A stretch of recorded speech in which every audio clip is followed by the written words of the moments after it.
I never thought a single moment could shatter my trust in my own husband. But that night, everything changed. It started just after dinner. The kids were playing in the living room, laughing and building forts out of cushions. I was washing the dishes, feeling that fleeting peace that only comes when the house is quiet, when suddenly the sharp, echoing sound of gunshots cracked through the air. At first, I thought it was a car backfiring. Then came another shot and another. The windows rattled. My heart stopped. My children froze mid-play, looking to me for guidance, and I realized we were in immediate danger. I turned toward my husband, expecting him to do anything. But he was already grabbing his jacket and keys. "Where are you going?" I shouted, panic rising in my throat. "Out," he said casually, not even meeting my eyes. "They'll be back soon. Don't worry."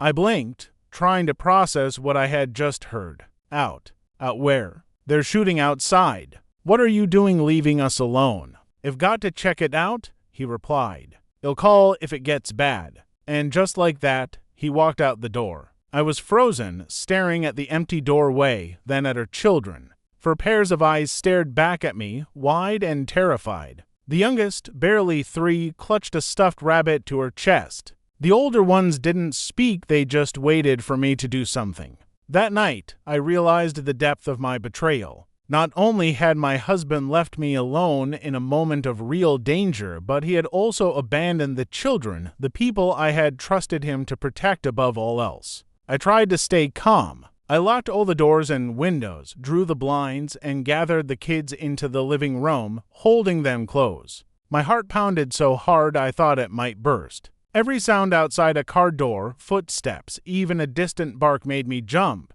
I realized how alone I was, truly alone, relying solely on myself to keep my children safe. Hours passed. Sirens wailed in the distance. Neighbors shouted to each other. My phone was dead, and still he hadn't come back. When he finally returned, he was flushed with adrenaline, talking about how he had checked the scene and how it wasn't that bad. I looked at him, my hands shaking, and said, "You left us. You left our children. How could you?" He frowned, confused. I was trying to help.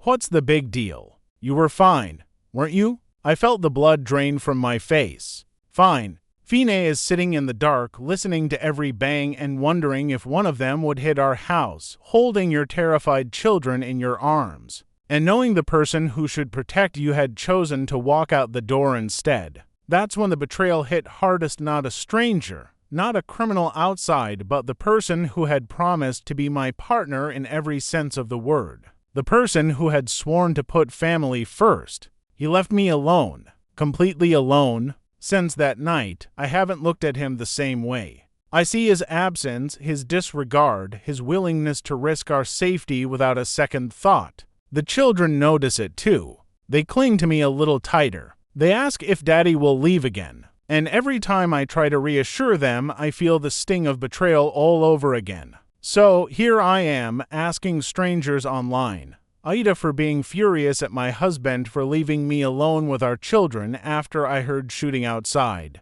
Because I feel like a single moment revealed the cracks in our marriage, cracks I can't ignore, and a betrayal I'm not sure I can forgive. The days after that night were unbearable. The neighborhood was buzzing with news of the shooting. Local police canvassed the area and news crews crowded the streets. Every siren, every police helicopter overhead reminded me of that moment, the fear, the helplessness, and the betrayal I had felt when my husband walked out the door. I tried to go about my normal routine, but it was impossible. The children were jumpy, flinching at loud noises and shadows. My eldest refused to go to school for a week, claiming he was too scared someone might come through the windows. My youngest clung to me constantly, tears streaming at the slightest provocation. And through it all, my husband acted as though nothing had happened, brushing off my questions with vague reassurances that he handled things and that I overreacted. I realized then that the betrayal wasn't just about leaving that night, it was about the way he minimized the fear and danger we had experienced. He wasn't just absent physically, he was absent emotionally.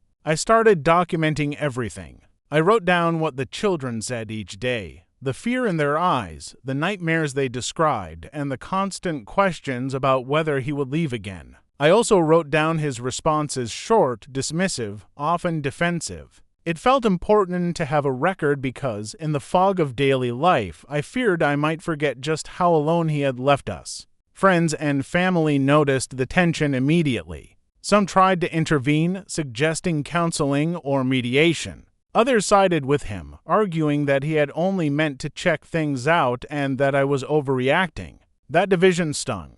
I felt betrayed again, this time by people who should have seen the truth and supported me. One afternoon, after yet another confrontation about his absence, I decided to take the children for a long walk. We went to the nearby park, hoping the fresh air and movement would calm them. The younger one clung to me, whispering, "Mommy, what if Daddy leaves again?" My heart broke. "I won't let that happen," I whispered, trying to sound as certain as I hoped I felt. "I promise." But deep down, I knew the promise was fragile. Trust, once broken, isn't easily repaired. And every time I looked at my husband, I wondered, how could someone who swore to protect us act so recklessly? The confrontation that eventually forced the truth came one evening when he arrived home late again, muttering about errands and errands that weren't emergencies. I had reached my limit. "Do you even understand what you did?" I asked, my voice shaking with anger and exhaustion.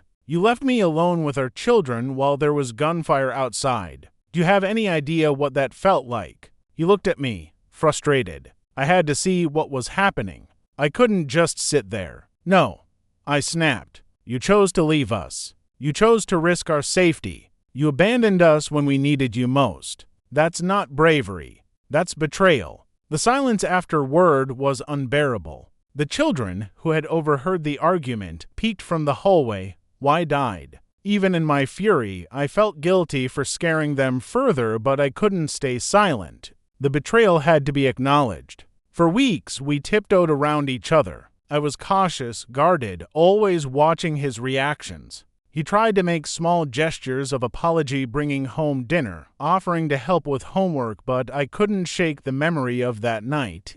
It wasn't enough. I began attending therapy sessions with the children, hoping to help them process the trauma. During one session, the therapist said something that hit me hard. Sometimes, the people we expect to protect us are the ones who hurt us the most. I realized the truth of it. Betrayal doesn't always come from strangers. It can come from the people closest to you, people who promise safety and love and choose to break that trust in moments that matter most. Eventually, we started couples counseling.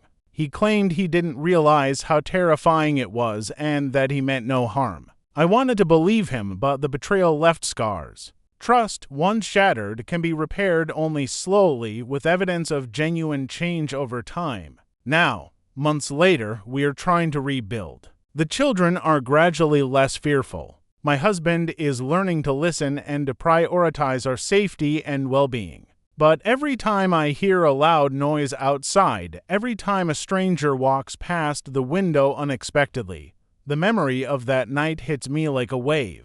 Betrayal is complicated. It's not just an act, it's the ripple effect it leaves in your heart, in your family, and in your sense of security. And while some trust can be repaired, some pieces of it are gone forever. Weeks turned into months, and the tension in our home never truly lifted. My husband tried to act as if nothing had happened, returning to his routine with a casual indifference that made my skin crawl. He would sit at the dinner table, sipping coffee, scrolling through his phone while the children described nightmares of gunfire and shadows. Each time, I felt a fresh pang of betrayal. Not just for that night, but for every moment he had dismissed our fear, leaving me to manage the chaos alone. Family visits only made things worse. My parents came over one afternoon, and the conversation inevitably turned to the shooting. "You're being dramatic," my father said, shaking his head. "Your husband went out to assess the situation. That's responsible." "Responsible," I shot back, my voice cracking. "Responsible would have been staying here with the children, keeping them safe. You weren't there. You don't understand." My mother looked torn, her eyes darting between us. I don't want to see the family broken over one incident. Surely he didn't mean to hurt you." It was that word again meant. That was the problem. Intentions didn't erase the fear, the sleepless nights, or the betrayal. I had been left alone with terrified children, and no apology could undo that. At school drop-offs, neighbors whispered. Some expressed concern for me, others gave sympathetic glances toward my husband, murmuring he was just doing what he thought was right. I felt like an outsider in my own community, judged for being furious at the person who had failed to protect me and our children. Even friends who had supported me initially began to waver, suggesting I let it go for the sake of family harmony. The children's reactions were the hardest part. My eldest refused to sleep in his own room for weeks, insisting he needed me nearby in case danger returned. My second child became clingy, reluctant to play outside, constantly asking if bad people would come back. Even my youngest, who barely spoke in complete sentences, would wake in the middle of the night crying, asking, "Where's Daddy? Is he coming?" Every tear, every shiver, every whispered question reminded me of the betrayal. My husband's casual dismissal of the trauma only amplified it. It wasn't enough to bring him back physically, it required emotional presence, a recognition of the fear he had forced upon us, and he wasn't giving it. I tried counseling, both individual and family sessions. The therapist helped me articulate what I was feeling, the fear, the anger, the abandonment. But every session ended with the same nagging question: how do you reconcile with someone who has betrayed your most basic trust? I realized I had two choices. I could either continue living in the shadow of that night, allowing the resentment to poison every interaction, or I could establish boundaries, demand accountability, and see whether my husband could genuinely change. Setting boundaries was harder than I anticipated. The first week, I instructed him not to make any solo decisions about the children's safety, to communicate every plan clearly, and to apologize for the initial abandonment. He bristled at first, claiming I was overreacting and being controlling. But slowly, over weeks of insistence and structured conversation, he began to acknowledge the gravity of what he had done. Even now, trust is tentative. I watch him closely during crises, testing whether he will step up or retreat. I measure his words, his actions, his attentiveness to the children's fears. Sometimes he fails, sometimes he surprises me. But the betrayal has left an indelible mark. I know now that safety isn't just physical, it's emotional too, and it cannot be assumed. The wider fallout persists. Friends continue to tread carefully around me, unsure how to approach the situation without taking sides. Extended family still murmurs about that night whenever we gather, a silent, lingering accusation that we are fractured. Even my children, though healing, occasionally glance at me with uncertainty, their trust instability shaken. And through it all, I grapple with a constant internal battle, the love I once had for my husband versus the betrayal that forever changed how I see him. I remind myself that betrayal doesn't always come in grand gestures or overt actions. Sometimes it comes in the simplest form of abandonment, a choice to leave when your presence is needed most. And sometimes forgiveness is not about erasing the past, but deciding whether to allow someone to rebuild your trust brick by brick. I do not yet know whether that rebuilding is possible. The shadow of that night will always linger, a reminder that even the people we rely on most can falter in moments that matter. But I also know that I am stronger than I realized, capable of protecting my children, and willing to demand accountability even from the person who once betrayed us.